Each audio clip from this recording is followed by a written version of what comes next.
निधान भगवान की करुणा आप सभी के लिए सदैव कल्याण का सृजन करती रहे, यह मेरी आंतरिक शुभकामना।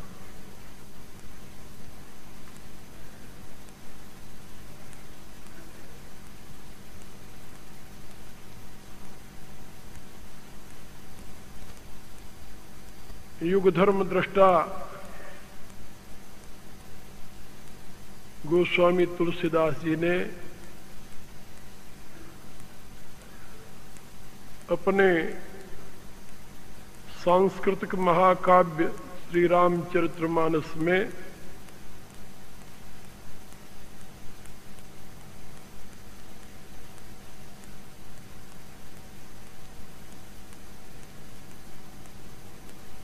एक अर्धाली लिखी है। धन्य घड़ी सो जब सत्संगा,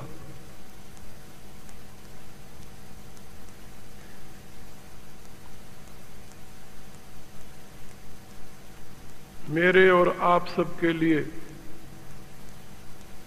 यह घड़ी धन्य है, क्योंकि हम आप सभी इस समय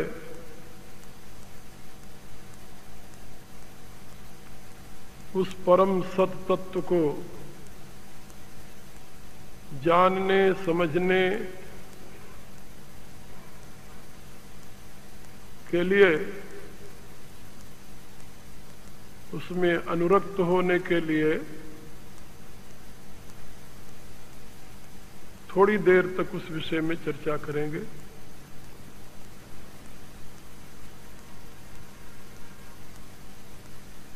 यह आपकी नगरी सही में संस्कारधानी है और करुणा निधान भगवान से मेरी प्रार्थना है किसी को वो धर्मधानी बना दे।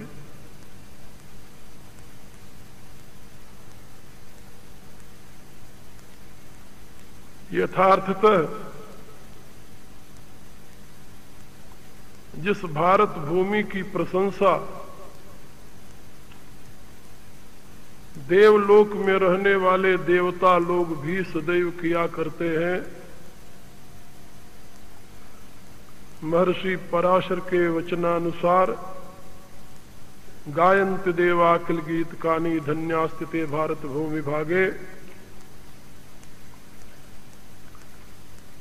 उस पावन देश में निवास करने वाला प्रत्येक प्राणी धन्य है।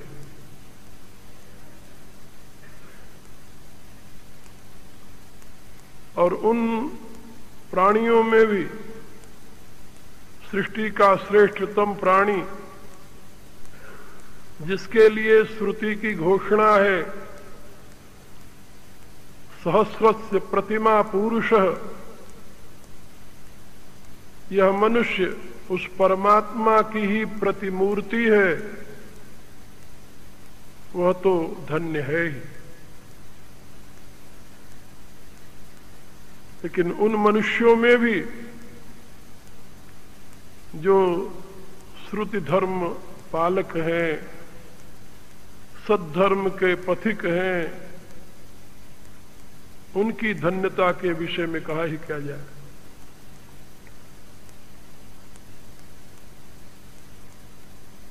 आपके इस धर्मधानी में सदैव सत्संग हुआ करता है, आप लोग अभ्यस्त हैं, लेकिन 5 दिनों तक मैं जो कुछ बातें आप लोगों से करूंगा, संभव है अब तक के आपके सुने हुए विचारों से बिल्कुल वह भिन्न हो।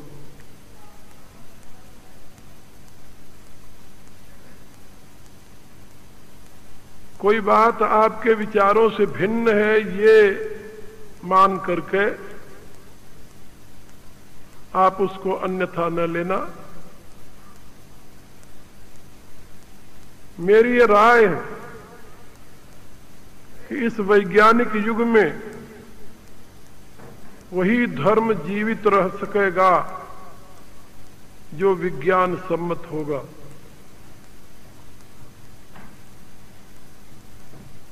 अंधविश्वास व मान्यता के आधार पर प्रतिष्ठित कोई भी धर्म स्वयं को जीवित नहीं रख पाएगा।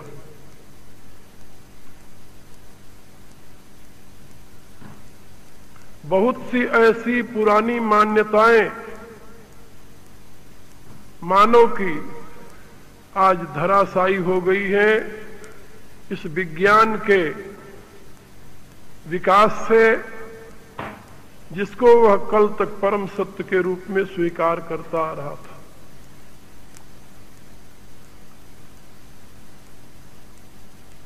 पश्चिमी देशों में आज जहां विज्ञान की अधिक अवबोधिका शक्ति विद्यमान है, वहां केवल विश्वास पर खड़े किए गए बड़ी बड़ी इमारतें, चर्च व कैथीड्रल व गिरजाघर जिसे आप कहते हैं उसके नाम से खाली पड़ी। आज वहां कोई जाने के लिए तैयार नहीं। अब वो चर्चे गिरा करके वहां पर अपार्टमेंट बनाए जा रहे हैं, वो चर्चे बेची जा रही हैं। और आपको जानकर आश्चर्य होगा कि बहुत से भारतीय उन चर्चों को खरीद करके उसमें मंदिर और गुरुद्वारे बना रहे हैं। मैंने भी कई चर्चों को खरीद करके उसमें मंदिर बनाया।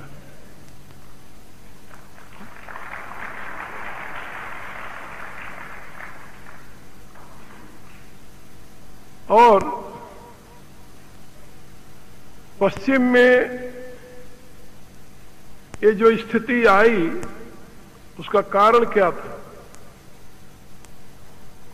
कारण ये था कि कई शताब्दियों से जब से वो देश आबाद हुए हैं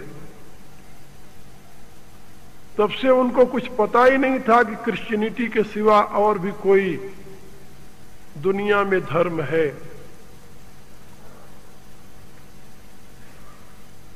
उनको यह भी मालूम नहीं था कि real religion is not based on faith but realization of ultimate truth. They were not aware about it. उनको ये पता नहीं था कि सही धर्म जो है वह सत्य की अनुभूति पर प्रतिष्ठित है, फेथ पर नहीं, विश्वास पर नहीं। लेकिन जब से गीता का, उपनिषद का, योग दर्शन का, सांख्य और वेदांत का उन देशों में प्रचार प्रारंभ हुआ है और अनेकों मिशन, अनेकों विद्वान भारत के उन देशों के प्रत्येक नगरों में अपने अपनी कुटिया बना करके, केंद्र बना करके इस कार्य में लगे हैं, तब से वहां के लोगों को धर्म के संबंध में एक नई दिशा, नई चेतना मिली और उसका परिणाम यह हुआ है कि लोग अभी इस बात पर विश्वास करने लगे हैं, विचार करने लगे हैं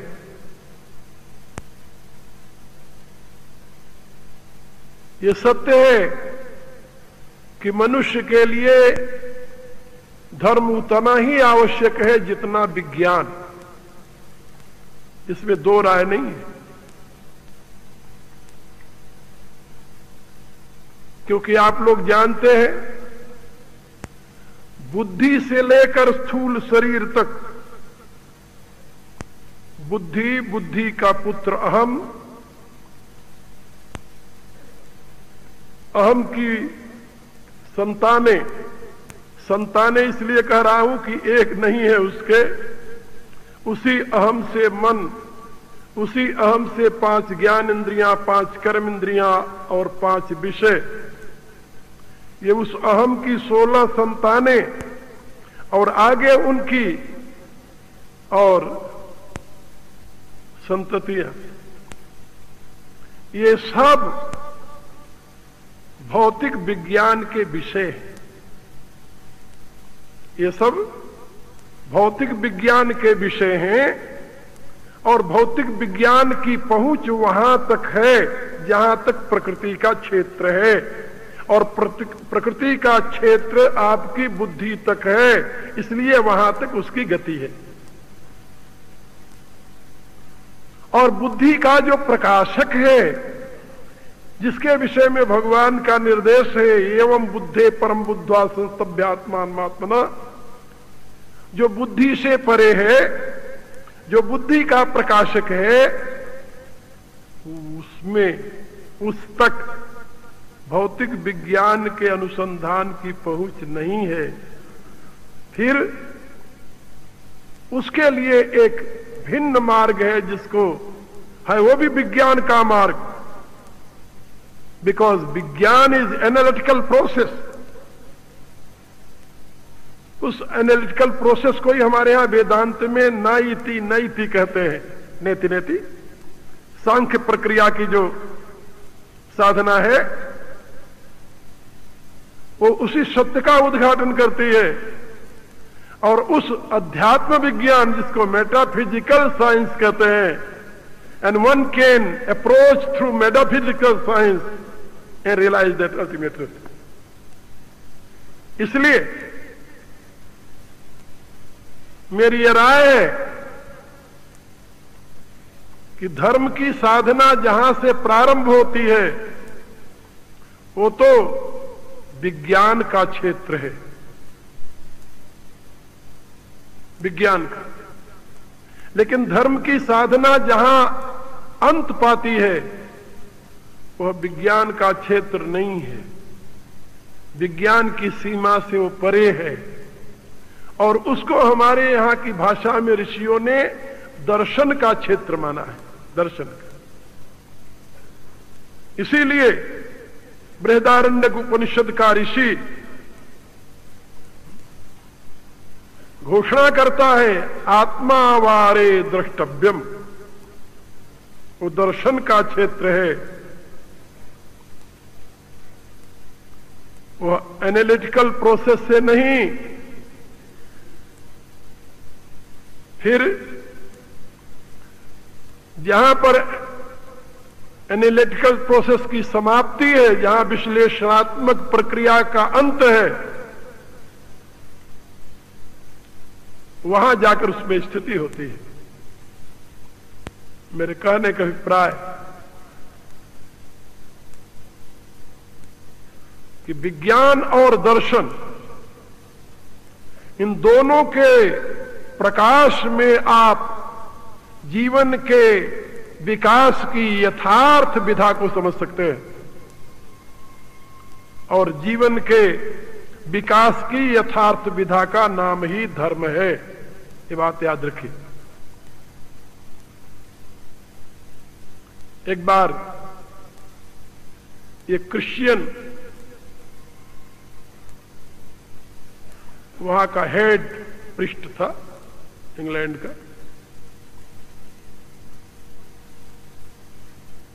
जैसे यहां अपने शास्त्रार्थ जिसे कहते हैं, तर्क विवाद, इस प्रकार का एक आयोजन किया गया। और वहां का जो प्रोटेस्टेंट का हेड था, उसने एक विद्वान पृष्ठ को इसके लिए नियुक्त किया। मेरी चर्चा होने लगी उससे। चर्चा के दौरान उसने मेरे से पूछा कि हमारे यहां तो चर्च अब खाली हो रहे हैं, और आप लोग यहां आकर के चर्चों को खरीद करके उसमें क्या बना रहे हैं? और आप कौन सी ऐसी सीख दे रहे हैं जिसके नाते लोग आपकी तरफ जा रहे हैं? मैंने उससे कहा कि बात यह है कि आज ये विज्ञान का युग है। विज्ञान के युग में लोगों के हृदय में इतना धैर्य, ऐसे आप समझ लें, नहीं है कि आपके विचारानुसार वो किसी में फेथ रखे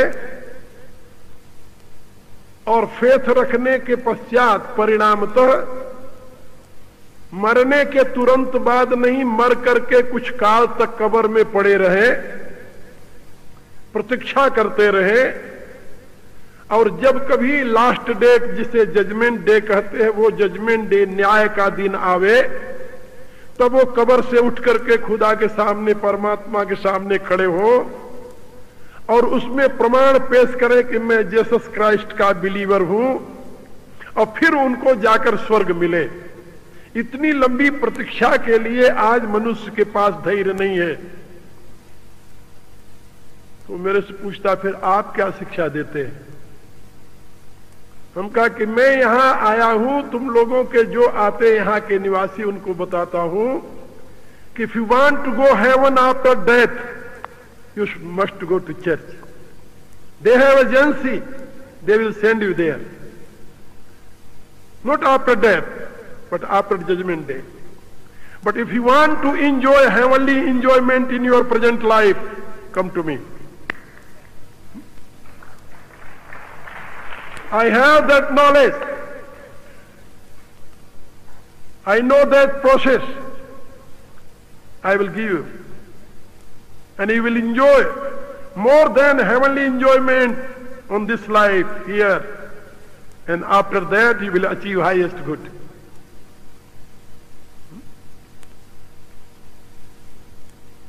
मेरे कहने का अभिप्राय, आज का युग ये विज्ञान का युग है, बुद्धि प्रधान युग है। अभी भारत में वो स्थिति नहीं आई है। हमें तो आश्चर्य होता है जब मैं देखता हूं कि भारत में तो दिनों दिन अंधविश्वास और बढ़ता जा रहा है, कम होने की बजाय। क्यों बढ़ रहा है? इसका कारण, इसका एक कारण तो यह है कि प्राइमरी से लेकर के और पीएचडी तक पढ़ने वालों को न तो अपने देश का, न धर्म का, न संस्कृति का, न सभ्यता का, न दर्शन का, न एथिक्स का, न इतिहास का सही ज्ञान है। अब भी हमारे स्कूलों में यही पढ़ाया जा रहा है कि आर्य नाम की एक जाति बाहर से भारत में आई। कोलभिल यहां के जो है, ये यहां के आदिवासी हैं और हम आगंतुक हैं। कितने बड़े दुर्भाग्य की बात है। जबकि एक विदेशी नहीं, कई विदेशी विद्वानों ने घोषणा की है। एक राथ नाम का विद्वान हुआ है, वैदिक साहित्य का अनुशीलन करते हुए उसने घोषणा की कि हमें वैदिक साहित्य के अनुशीलन में कोई ऐसा प्रमाण नहीं मिला है जिससे यह सिद्ध किया जा सके कि आर्य नाम की कोई जाति थी, वह है और विदेश से भारत में आकर बसी। राथ ने ही नहीं कहा, राजस्थान का इतिहास लिखने वाला कर्नल टाड ने भी कहा यही बात। ये विदेशी विद्वानों को मैं इसलिए आपके सामने उद्धृत कर रहा हूं कि जिन विदेशियों ने ये षड्यंत्र रचा, हमारे अंतःकरण से इस भूमि के प्रति अगाध निष्ठा को नष्ट करने की योजना बनाई, कुचक्र रचा, उनमें से भी कई ईमानदार ऐसे हुए हैं जिन्होंने इस छलावे को समझा और हमें आगाह किया। लेकिन दुर्भाग्य इस देश का कि स्वतंत्रता के बाद ऐसे लोगों के हाथ में इस देश की बागडोर आ गई जो भारत में पैदा हुए थे लेकिन भारत की खोज कर रहे थे। क्या कहा जाए, जिनकी यह कल्पना थी कि लोग आते गए और हिंदुस्तान बसता गया। आज भी लोग यही कहते हैं कि हिंदुस्तान तो एक खिचड़ी संस्कृति का देश है। इसमें संदेह नहीं कि कुछ शताब्दियों पूर्व से अनेकों विदेशी जातियां आई और इस देश में अपने आप को विलीन कर दी। शक आए, हूण आए, कुषाण आए, तातार आए,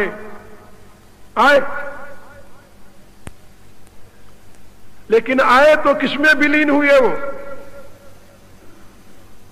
किसके अंग बन गए? किस महासमुद्र में अपने आप को उन्होंने खो दिया? उस महासमुद्र का नाम क्या था? उस धर्म, उस संस्कृति, उस सभ्यता का रूप क्या था? क्या इस विषय में कभी किसी ने सोचा? उन्होंने आकर अपने आप को किस महासागर में लीन किया? वो महासागर था हिंदू समाज।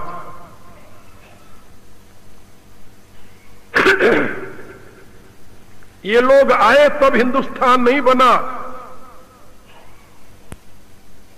इन लोगों के सम्मिलित प्रयत्न का परिणाम हिंदुस्तान नहीं था।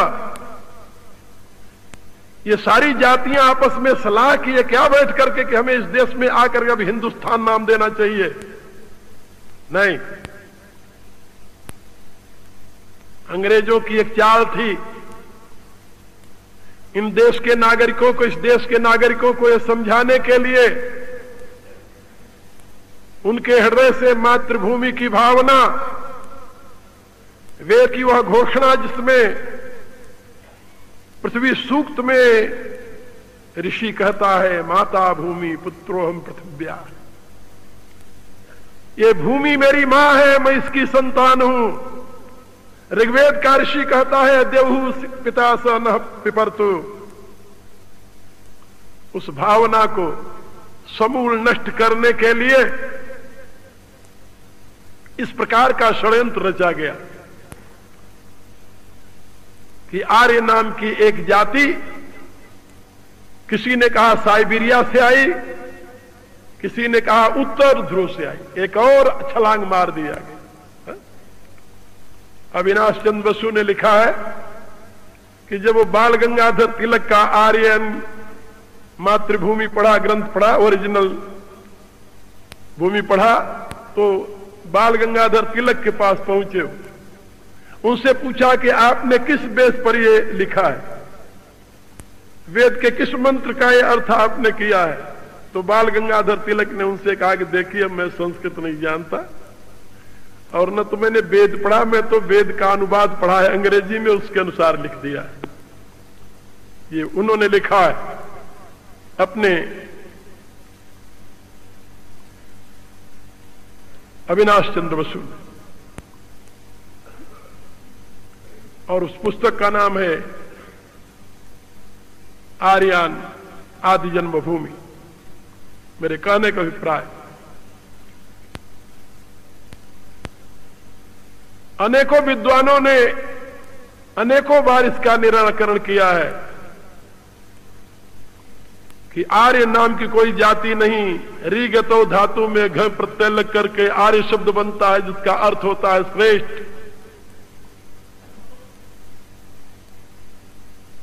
एक बार मैं केरल में बोल रहा था, ट्रवंकूर में, वहां पर लोगों ने मेरे से प्रश्न किया कि आप इस सिद्धांत को क्यों नहीं मानते कि आर्य और द्रविड़ अलग अलग जातियां हैं? तो मैंने उनसे कहा, हम कहा कि आप यदि व्याकरण पढ़े होते तो आपको ये भ्रम न होता। द्रुगतो धातु में ईलच प्रत्यय लग करके द्रमिल शब्द बनता है, और रीगतो धातु में भय प्रत्यय से आर्य शब्द बनता है। दोनों का अर्थ एक होता है। शाब्दिक अर्थ दोनों का एक है। हमारे यहां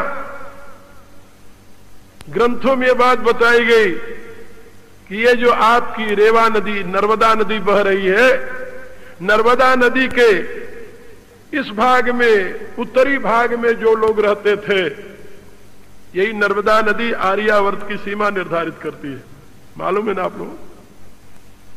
और इस भाग को गौड़ देश कहते हैं, उस भाग को द्रविड़ देश कहते हैं। उस देश में नर्मदा के पार रहने वाले ब्राह्मणों को भी द्रविड़ ब्राह्मण कहा जाता है, और इस पार के रहने वाले ब्राह्मणों को गौड़ ब्राह्मण कहा जाता है। पंच गौड़ और पंच द्रविड़ ब्राह्मणों की जातियां प्रसिद्ध रही है, लेकिन ये अलग अलग नहीं है, उन्हीं ऋषियों की संतानें हैं। इनका धर्म एक है, कर्म एक है, सिद्धांत एक है, दर्शन एक है, जीवन का लक्ष्य एक है, जीवन की प्रक्रिया एक है, जीवन विधान एक है, उसमें भिन्नता नहीं है। लेकिन दुर्भाग्य से, जैसा कि मैंने पहले निवेदन किया, स्वतंत्रता के बाद इस देश की बागडोर ऐसे व्यक्ति के हाथ में आई जिसको भारत का कुछ पता नहीं था, और जितना पता था वो उसे प्रिय नहीं था, उसके प्रति उसकी आस्था नहीं थी, और परिणाम अब तक हम भोग रहे हैं। और अभी आगे भोगने के लिए उबे नहीं है, तैयार हैं लोग। देख नहीं रहे ऐसी स्थिति क्यों आई आखिर? महर्षि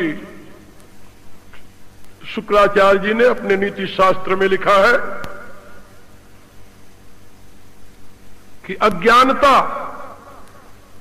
मानव को दरिद्र बनाती है, और दरिद्रता निर्बल, और निर्बलता परतंत्र। परतंत्रता का मूल आधार क्या है? क्या? निर्बलता। निर्बल व्यक्ति सदैव परतंत्र होता है, और निर्बलता कब आती है? जब आदमी दरिद्री होता है, निर्धन होता है। और दरिद्री कब होता है? कहा जब वो अज्ञानी होता है। अज्ञान ही दरिद्रता में हेतु है। या श्री स्वयं सुकृति नाम भवने सुलक्ष्मी पापात्मनाम कृतधियाम हृदय सुबुद्धि। भगवती की उपासना करते हुए, वंदना करते हुए ऋषि कह रहा है कि वह भगवती स्वयं पापात्मनाम अलक्ष्मी, दरिद्रता के रूप में पापियों के यहां निवास करती है। कोई भी जाति, व्यक्ति, समाज, परिवार जब सामूहिक पाप करता है, याद रखो मेरी बात, सामूहिक पाप का परिणाम होता है दरिद्रता, अज्ञानता, निर्बलता, परतंत्रता। और इसमें जरा भी संदेह नहीं है कि भारत के नागरिकों ने सामूहिक पाप किया।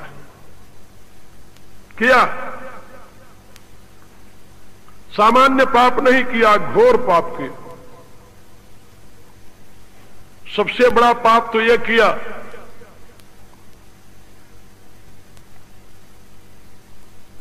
वाह, जिन देवियों को मातृदेवो भव, इसके बाद में फिर पितृदेवो भव, देवता की श्रेणी में प्रमुख स्थान दिया गया, उन देवियों को ही इस देश के नागरिकों ने शिक्षा से वंचित कर दिया, शिक्षा से। और कई शताब्दियों तक वो शिक्षा से वंचित रही, और उसका परिणाम क्या हुआ आप जरा सोचिए। यदि नारी समाज अशिक्षित हो जाए, अबुद्ध हो जाए, अज्ञानी हो जाए, तो उसकी संतानें प्रबुद्ध होंगी क्या? लेकिन ये पाप हमने किया है।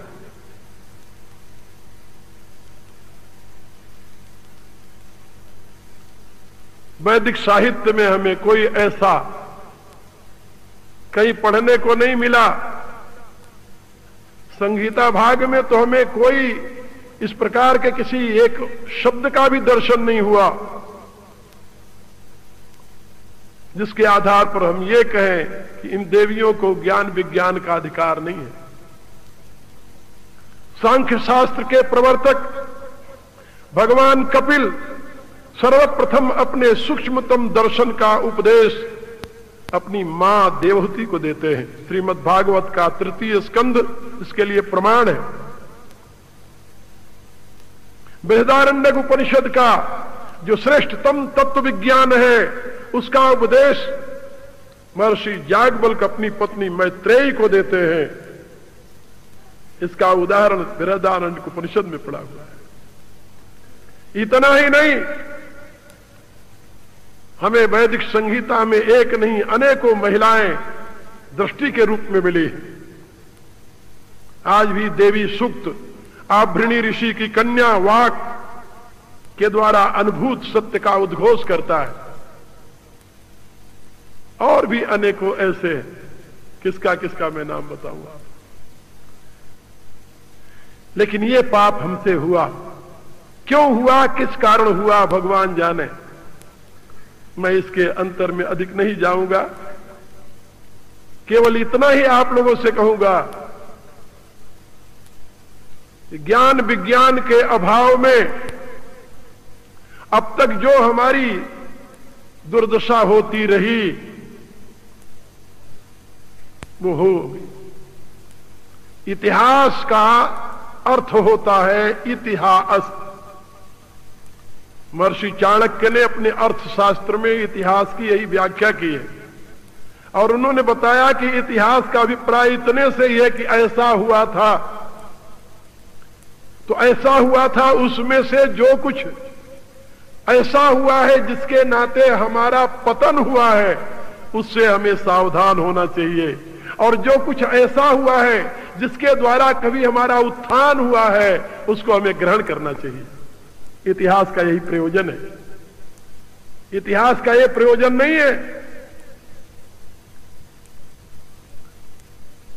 इतिहास का यह प्रयोजन नहीं है कि उसकी कहानियों को सुन करके आप ताली मारे और आनंद में झूम जाएं। ना ना, केवल आपको वर्तमान में इतिहास का यह प्रयोजन ही नहीं है। इतिहास का प्रयोजन है आपके जीवन में एक नई चेतना का संचार करना और उन घटनाओं से आपको सावधान करना जिसके द्वारा मानव जाति का पतन हुआ है, और उन विचारों को प्रकाशित करना जिससे मानव जाति का उत्थान हुआ है। उत्थान और पतन की कहानी प्रत्येक इतिहास के ग्रंथ में निहित होती है। सरल शब्दों में बताऊं तो इस युग के महाकवि गोस्वामी तुलसीदास जी ने अपनी रचना को परम पुनीत इतिहास कह करके घोषित किया है। आप लोगों ने पढ़ा होगा ना? तुलसीदास जी लिखते हैं, कहूं परम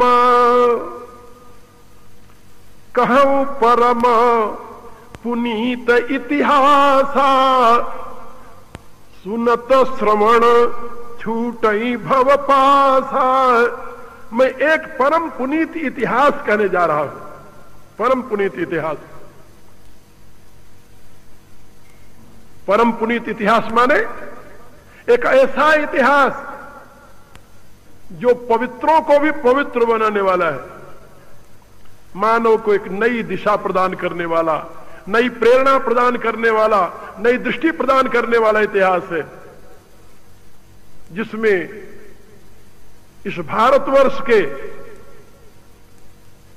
श्रेष्ठतम वर्गों में उत्पन्न हुए दो महापुरुषों, कह दीजिए क्या अंतर पड़ता है, दो महापुरुषों की कहानी है। एक वह महापुरुष है जो उत्तम कुल पुलस्त का पौत्र है, विश्रवा का पुत्र है। कितने उत्तम कुल में, महान कुल में उसका जन्म हुआ था। हनुमान जी उसकी प्रशंसा करते हुए कहते हैं, उत्तम कुल पुलस्त करनाती, शिव बिरंच पूजे बहु भांति, बर पायो कीन्यौ सब काजा, जीत्यौ लोकपाल सुर राजा। बहुत अच्छा काम किया तूने, लेकिन जब बहुत अच्छा काम करते करते तुम्हारे में अभिमान आ गया तो नृप अभिमान मोह बस किम्बा हरियाण सी सीता जगदम्बा, तुमसे एक अनर्थकारी काम हो गया। ये राज्याभिमान में हुआ है या मोहवश हुआ है, मैं कह नहीं सकता। हो सकता है इसमें दोनों कारण हो। मेरे कहने का अभिप्राय, हनुमान जी समझाते हुए कहते हैं, ऋषि पुलस्थ जस विमल मयंका, तेहि शशि मह जनि होसी कलंका। तुम ऋषि पुलस्थ के पौत्र हो, उनकी कीर्ति में तुम कलंक रूप से क्यों अपना स्थान बनाते हो? कितने उच्च कुल में पैदा हुआ था वो, कितना गौरवशाली वह कुल था। वर्तमान की भाषा में कहे तो कितने अच्छी नस्ल का वो व्यक्ति था। हाँ, नस्ल कहते हैं ना आजकल। हाँ, कुल कहो तो लोगों को ठीक नहीं लगता।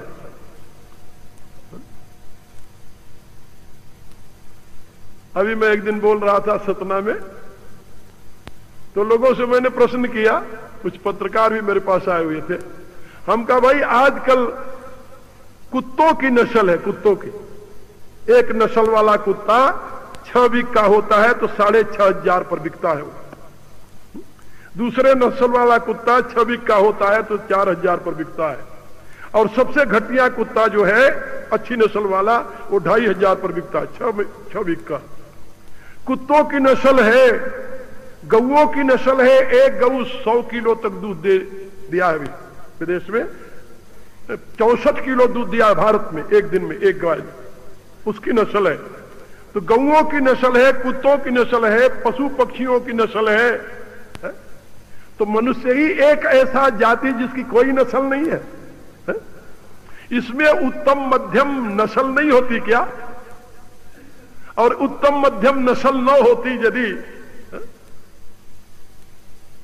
मनुष्यों की, तो इस समय हमारे यहां राजनेताओं द्वारा जो कुछ किया जा रहा है, ये किया जाता। लेकिन नहीं, मनुष्यों की कोई नस्ल उनको स्वीकार नहीं है।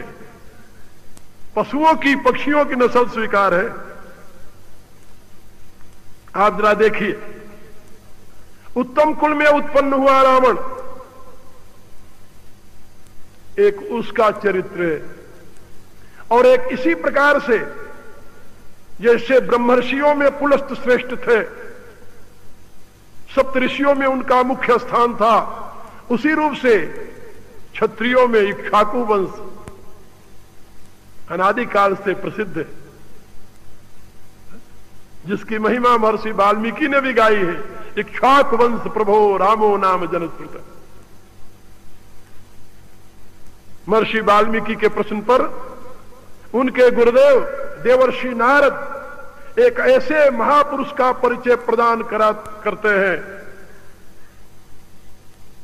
जिसके माध्यम से वो अपने महाकाव्य की रचना करना चाहते हैं, महाकवि। और वहां पर परिचय देते हुए कहा, इक्ष्वाकु वंश प्रभो रामो नाम जनस्मृत। ऋग्वेद की एक घोषणा है, यत्र ब्रह्म च छत्रम च सम्यं च उच्चरतः सह तल्लोकम पुण्यम प्रज्ञेशम यत्र देवा सहाग्नि। ये मंत्र यजुर्वेद में भी, जिसमें यह बात बताई गई है कि यत्र ब्रह्म च छत्रम च सम्यं च उच्चरतः सह, जहां ब्राह्म बल और छात्र बल दोनों साथ साथ सम्मिलित होकर चलते हो, और जहां के नागरिक साहस युक्त हो, उस देश को हम पवित्र देश मानते हैं। तल्लोकम पुण्यम प्रज्ञेशम यत्र देवा सहाग्नि। जिस व्यक्ति के जीवन में ब्राह्म बल और छात्र बल साथ साथ विकास कर रहा है, और जिस व्यक्ति की इंद्रियां, देवा माने इंद्रियां भी होती हैं, जिस व्यक्ति की इंद्रियां ऊर्जा से युक्त है, प्रकाश से युक्त है, वह मनुष्य का जीवन भी पवित्र जीवन माना जाता है। तल्लोकम पुण्यम प्रज्ञेशम। लोकम शब्द के कई अर्थ होते हैं। मेरे कहने का अभिप्राय, व्यक्ति, जाति, समाज और राष्ट्र के लिए इससे उत्तम विधा दुनिया में और कोई नहीं दे सकता जो वैदिक विज्ञान ने दिया है। यत्र ब्रह्म च छत्रम च सम्यं च उच्चरतः सः। ब्रह्म बल का आधार बुद्धि है और छात्र बल का आधार हृदय है। एक का आधार अग्नि है, दूसरे का आधार सोम है, और सृष्टि के यही दो मूल तत्व हैं। वैदिक विज्ञान घोषित करता है अग्नि सोमात्मकम जगत, और जगत की ही ये प्रतिमूर्ति मनुष्य का जीवन है, यथा पिंडे तथा ब्रह्मांडे। और मनुष्य के जीवन में भी यही दो प्रकार की शक्तियां हैं, ब्रह्म बल और छात्र बल। जो इसमें शौर्य शक्ति है वो ब्रह्म बल का, और जो सौम्य शक्ति है वो छात्र बल का प्रतिनिधित्व करती है। और हमारे इतिहास में आप देखिए, आप क्या कल्पना कर सकते हैं चाणक्य के अभाव में चंद्रगुप्त की? कल्पना कर सकते हैं पतंजलि के अभाव में पुष्पमित्र की? कल्पना कर सकते हैं आप माधवाचार्य के अभाव में हुक्का और बुक्का की? या कल्पना कर सकते हैं आप समर्थ गुरु रामदास के अभाव में शिवाजी की? नहीं कर सकते ना। फिर ब्रह्म बल और छात्र बल, जहां दोनों एक साथ साथ चलता हो, जहां दोनों में समन्वय हो, वही राष्ट्र महान राष्ट्र होता है, वही राष्ट्र महान कहा जाता है। इसी देश में पैदा हुए दोनों महापुरुष थे, राम और रावण।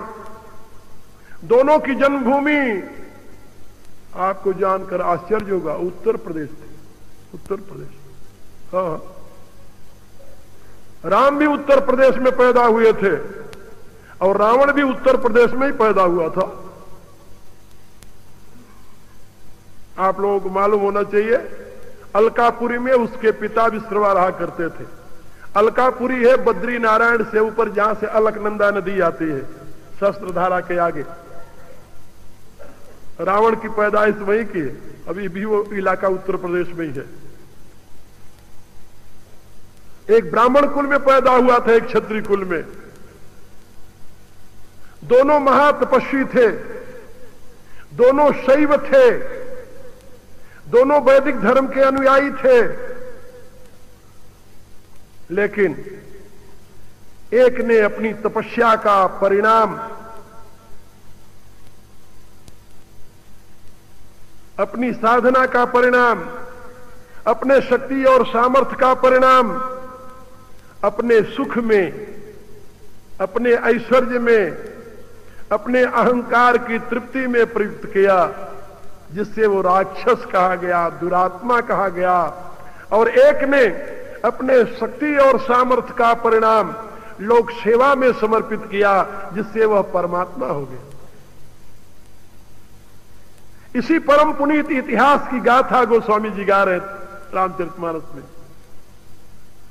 और यह इतिहास आपके सामने ये प्रमाण प्रस्तुत कर रहा है कि आप इससे अहंकारी न बन जाएं कि आप ऊंचे कुल में पैदा हुए हैं। आप ये न समझ लें कि आप भगवान में आस्था रखते हैं। भगवान में आस्था रखने के नाते यदि कोई धर्मात्मा बनता तो रावण से बड़ा धर्मात्मा कोई न होता, क्योंकि उसने भगवान शंकर के ऊपर केवल जल नहीं चढ़ाया था, अपना सर काट कर चढ़ाया था। ये तो जानते हैं ना। जो ईश्वर में आस्था रखे वो धर्मात्मा होता है क्या? यदि ऐसा होता तो सबसे बड़ा धर्मात्मा रावण कहा जाता। राम ने तो कभी अपना सर काट कर, क्या दूर अंगुली भी काट कर नहीं चढ़ाई थी शंकर जी को, है? लेकिन रावण स्वयं कहता है, सूर को न रावण सरिस स्वकर काति जहि शीस, हुन्यऊ अनल मह बार बहु साखिरा की गौरीश। शंकर को साक्षी रख करके मैंने अपने हाथों से अपने सर को काट करके अग्नि में हवन किया है। इतना महान तपस्वी, इतना महान बलिदानी, लेकिन वो धर्मात्मा नहीं बना। महर्षि वाल्मीकि ने उसे दुरात्मा शब्द से संबोधित किया है, दुरात्मा। और भगवान राम के लिए क्या शब्द का उन्होंने प्रयोग किया है? रामो विग्रहवान धर्म। राम साक्षात धर्म की मूर्ति है। ये परम पुनीत इतिहास का उल्लेख करते हुए गोस्वामी तुलसीदास जी ने दोनों की जीवन पद्धतियां हमारे सामने प्रस्तुत की हैं और हमारे पूर्व के महर्षियों ने हमें निर्देश दिया, रामादिवत समाचरेत न रावणादिवत। हमें राम आदि के अनुसार ही अपना आचरण बनाना चाहिए, रावण आदि के अनुसार नहीं। मेरे कहने का अभिप्राय कि इतिहास आपको एक नई दिशा देता है, नई चेतना देता है, नई प्रेरणा देता है। इतिहास से आपको सीखना चाहिए। जिन जिन गलतियों के नाते हमारा कभी पतन हुआ है, मानव समाज का पतन हुआ, मानव जाति का पतन हुआ, मानव व्यक्ति का पतन हुआ, उनको हमें अपने में से दूर करना होगा। और जिन जिन कारणों से मानव समाज, जब दुनिया के देश अभी कच्ची मांस खाने के आदी थे, पकी हुई मांस खाने की भी उनको सहूर नहीं थी, उस समय भी इस देश में तक्षशिला ऐसे, नालंदा ऐसे, विक्रमशिला ऐसे विद्या के महान केंद्र थे।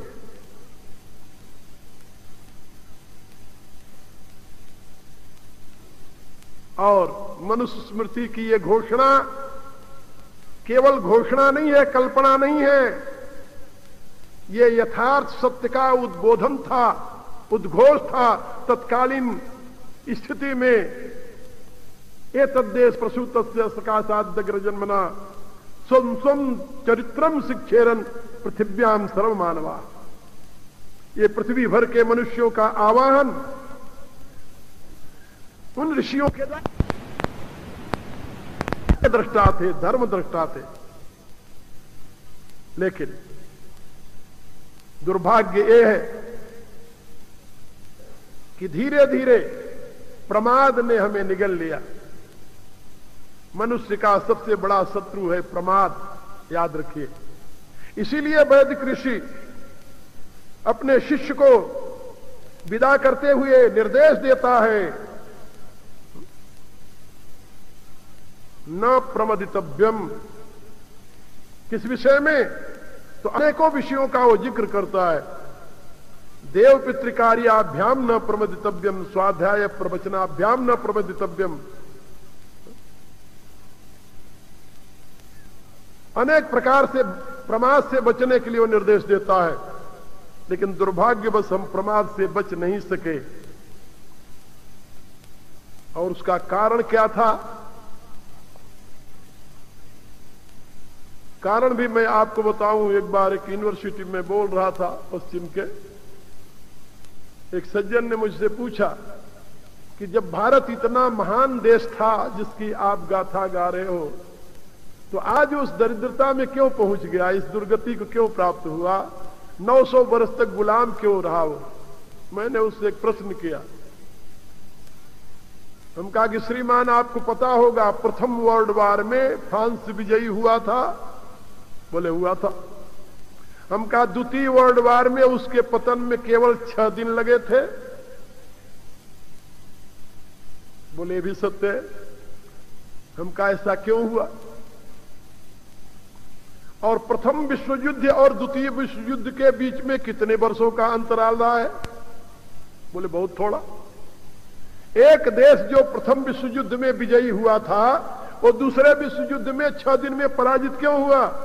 क्या कारण था?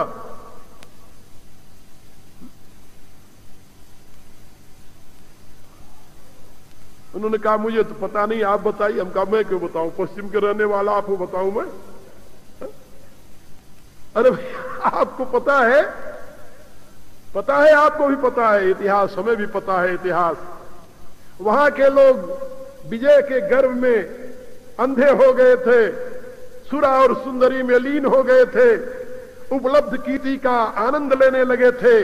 प्रमादग्रस्त होने के नाते शौर्य शून्य हो गए थे, और शौर्य शून्य होने के नाते 6 दिन में पराजित हो गए। यही इतिहास है मानव जीवन का। जब कोई देश अपने वैभव के शिखर पर पहुंच जाता है तो उसकी यही गति होती है। और वही प्रमाद भारतीयों को लीन ले गया। उनका वैभव आप लोगों में से बहुतों ने पढ़ा होगा, वास्को डा गामा जब कैलीकट में सर्वप्रथम उतरा और वहां के मछुआरों की स्त्रियों के शरीर पर सोने के आभूषणों को देखा तो उसको विश्वास नहीं हुआ कि ये सोने के आभूषण हैं। और उसको देखकर आश्चर्य हुआ जब उसको पता चला कि ये सोने के ही हैं, तो उसको आश्चर्य था कि यहां के मजदूरों के पास इतना सोना है जिसका हमने कभी दर्शन नहीं किया है। और इतिहासकार भी लिखता है कि वहां के राजा को देने के लिए भेंट ले आया था कपड़ा, और जब वो भेंट लेकर के आगे बढ़ा राजा से मिलने के लिए तो दरवान जो था उसने उससे कहा कि क्या ले आया है? कहा ये तो हम राजा के लिए तोहफा ले आए भेंट करने के लिए। कहा मैं जरा देखूं तो। जब उसने वस्त्र दिखाया तो उसने कहा कि ये तो हमारे यहां के मजदूर भी नहीं पहनते, ये तुम राजा को भेंट करोगे? वास्को डा गामा की कथा सुना रहा, इतिहास की घटना है। और वही विदेशी, वही पुर्तगीज इस देश को शताब्दियों तक चूसते रहे। ये दुर्गति क्यों हुई? प्रमाद के नाते। हम प्रमादी बन गए थे, अपने हिंदुत्व को भूल करके हमारे लिए हिंदू शब्द का प्रयोग किसी महापुरुष ने प्रारंभ किया। हिंदू माने इसकी व्याख्या की बृहस्पति संहिता में, हिनस्ति तपसा पापा दैहिकान दुष्टमानसान हेतु शत्रु वर्गांश स हिंदू विधीयते। हिनस्ति तपसा पापान दैहिकान दुष्टमानसान, जो अपने तप के बल से अपने शारीरिक और मानसिक पापों को नष्ट करता है। किससे नष्ट करता है? तप से। हिनस्ति तपसा पापान दैहिकान दुष्टमानसान, और हेतु शत्रु वर्गांश, और जो शस्त्र के द्वारा शत्रुओं का संहार करता है स हिंदू विधीयते, उसे हिंदू कहते हैं। हिंदू शब्द में ही यह शौर्य भरा हुआ है, क्योंकि आत्मजीत ही विश्वजीत होता है। ये भारतीय संस्कृति का मूल स्रोत रहा है, स्लोगन रहा है कि जो आत्मजीत है वही विश्वजीत होगा, जो आत्मजीत नहीं है वो विश्वजीत नहीं हो सकता। और आत्मजीत बनने के लिए तप के द्वारा अपने शारीरिक और मानसिक पापों को नष्ट करना परम आवश्यक है। और जिसने तप के द्वारा अपने शारीरिक और मानसिक पापों को नष्ट कर दिया है, शुद्ध हो गया है, पवित्र हो गया है, उसी में आत्मबल का संचार होगा। वही राम की तरह घोषणा कर सकेगा, निश्चरहीन करो मैं भुज उठाई पणकीन। विषयी आदमी ये नहीं कर सकता। विषयी तो कायर होता है, विषयी वीर कहां से होगा? वो तो निर्बल होता है, वो शौर्य शक्ति से संपन्न नहीं होता। तो हिनस्ति तपसा पापान दैहिकान दुष्टमानसान हेतु शत्रु वर्गांश, और शस्त्रों के द्वारा जो शत्रुओं का विनाश करने में सक्षम होता है उसे ही हिंदू कहते हैं। कितना गौरवपूर्ण शब्द है यह हिंदू,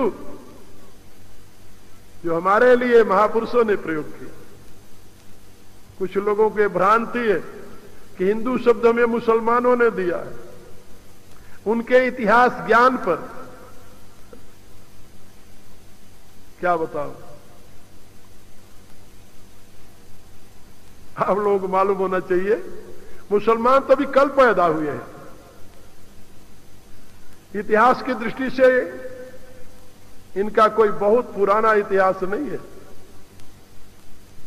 अभी तो इनको पैदा हुए केवल 1400 वर्ष हुए, इससे पुराना इनका कोई इतिहास नहीं मिलता। और भारत से परिचय इनका तो बिल्कुल नया है, बिल्कुल नया। अरे 1000 वर्ष का परिचय कोई परिचय होता है? ये तो इतिहास के अखंड काल में, अनंत काल में और जब ये अभी जन्मे नहीं थे उससे पहले भी इस देश के निवासियों को गौरव के साथ हिंदू कहा जाता था। 7वीं सदी में बाप्पा रावल हुए हैं। बाप्पा रावल नाम सुना होगा, महाराणा प्रताप के पूर्वज, जिनको उपाधि मिली थी हिंदुआन सूर्य। हिंदुआन सूर्य। कुछ लोगों ने कहा जब मुसलमान यहां आए तो हमें अपमान के लिए काफिर के अर्थ में हिंदू कहने लगे। उनसे पूछो, भले आदमी बाप्पा रावल को हिंदुआन सूर्य की उपाधि मिली थी 7वीं सदी में, और मुसलमानों का आधिपत्य तो भारत में हुआ है 10वीं सदी में, 11वीं सदी में। तुम ये कैसे समझ सकते हो कि हिंदू शब्द अपमान के लिए प्रयुक्त किया गया था? मोहम्मद गौरी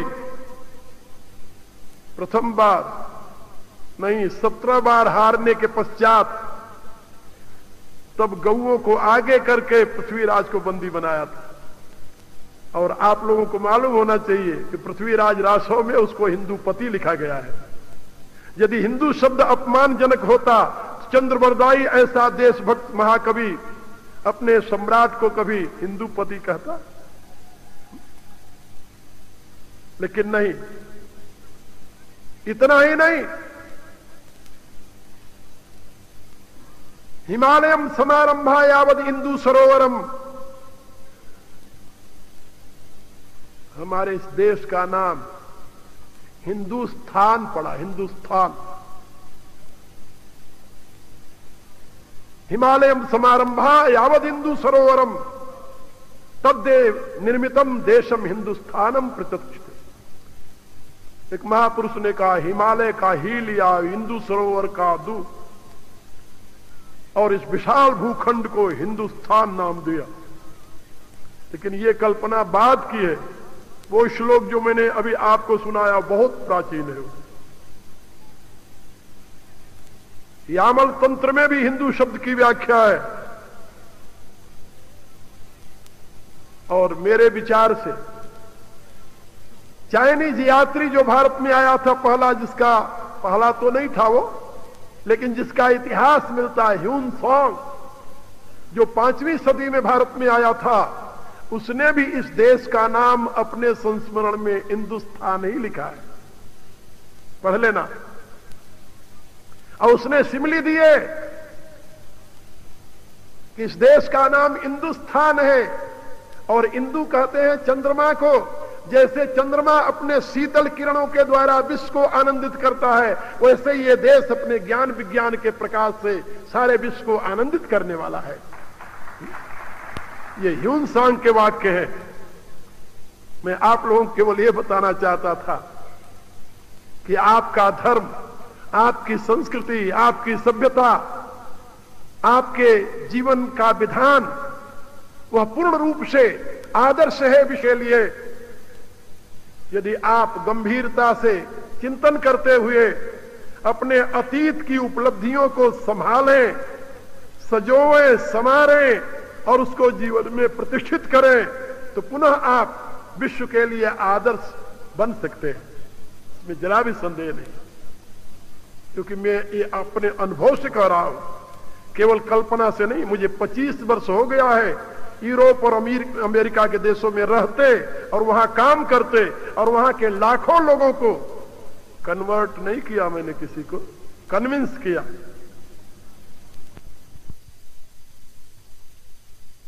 सभ्यता और राष्ट्र के विषय में सजग होइए और उस दृष्टि से इन सारी बातों को सुनने समझने का प्रयत्न कीजिए, जिससे आपको एक नई चेतना मिले, नई ज्योति मिले, नया उत्साह मिले और नया मार्ग मिले, जिस पर चल करके आप विश्व के लिए वंदनीय हो सकें। ये मेरी अभिलाषा है और इसी अभिलाषा को लेकर मैं देश और विदेश में भ्रमण कर रहा हूं अपने शिष्यों के साथ। मेरे करीब 25 शिष्य शिष्याएं हैं जो सभी हाईली क्वालिफाइड हैं और सभी साधिकाएं हैं और इस क्षेत्र में काम कर रहे हैं। आपके यहां तो, आपके इस नगर में मेरा ये 3री बार आना है। संयोगवश कभी 2 बार के कार्यक्रम में ऐसी कोई व्यवस्था या ऐसा कोई संयोग नहीं बन सका था जिससे आप लोग इतनी मात्रा में मेरी बात सुन पाते, लेकिन संयोग अब की बना है तो आप लोग 4 दिन तक और मेरी बातें सुनेंगे और उस पर मनन करेंगे। मैं ऐसा मानता हूं कि धर्म विशुद्ध बोध का प्रकाश है। सांख्य शास्त्र का यह सिद्धांत है कि धर्म, ज्ञान, वैराग्य और ऐश्वर्य, ये चारों विशुद्ध बुद्धि के प्रकाश में मनुष्य को प्राप्त होते हैं, और अधर्म, अज्ञान, आसक्ति और दरिद्रता ये अशुद्ध बुद्धि की देन है। ये बात समझिए।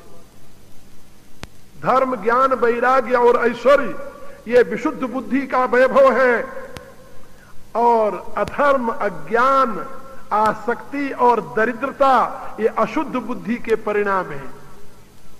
क्योंकि आप मनुष्य हैं, बुद्धि के नाते आपकी इंडिविजुअल एग्जिस्टेंस जो है वो बुद्धि के नाते है, क्योंकि आत्मा तो इंडिविजुअल है नहीं, चेतन इंडिविजुअल हो ही नहीं सकता। Because what ever is non component that can't be individual, that can't be limited, that can't be finite. So pure consciousness is unlimited, that is infinite, that is not limited but unlimited. Then where from this limitation came in your life? Only due to intellect. Intellect is the seed of your limitation, seed of your individuation. So if your intellect is pure, pious, stable, then you are a great man. According to Bhagavad Gita, Lord Krishna stated,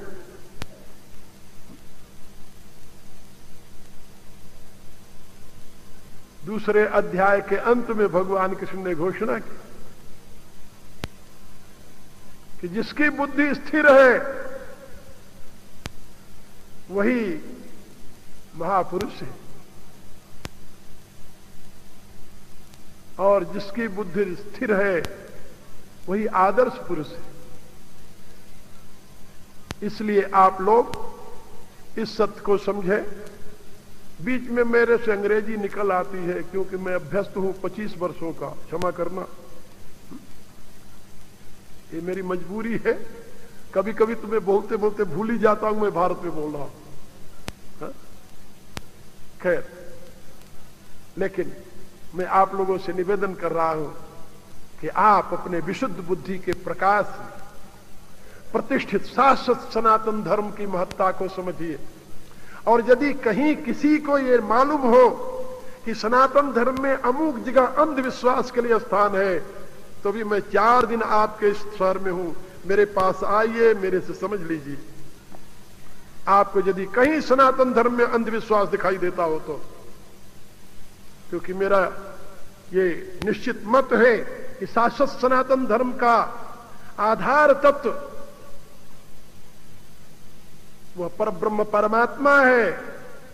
शाश्वतस्य च धर्मस्य सुखस्य एकांतिकस्य च, भगवान ने स्वयं श्रीमुख से गीता के 14वें अध्याय में घोषणा की है। और वह शाश्वत सनातन धर्म, धर्मो विश्वस्य जगतः प्रतिष्ठा, वह शाश्वत सनातन धर्म इस जगत की प्रतिष्ठा है, चराचर जीव की प्रतिष्ठा है। और यदि इस शब्दों के साथ आज का कार्यक्रम में ही विश्राम देता हूं। कल फिर मैं आप लोगों से मिलूंगा, फिर चर्चा करूंगा। कल का कार्यक्रम ठीक। सर्वे सन्तु निरामयाः, सर्वे भद्राणि पश्यन्तु।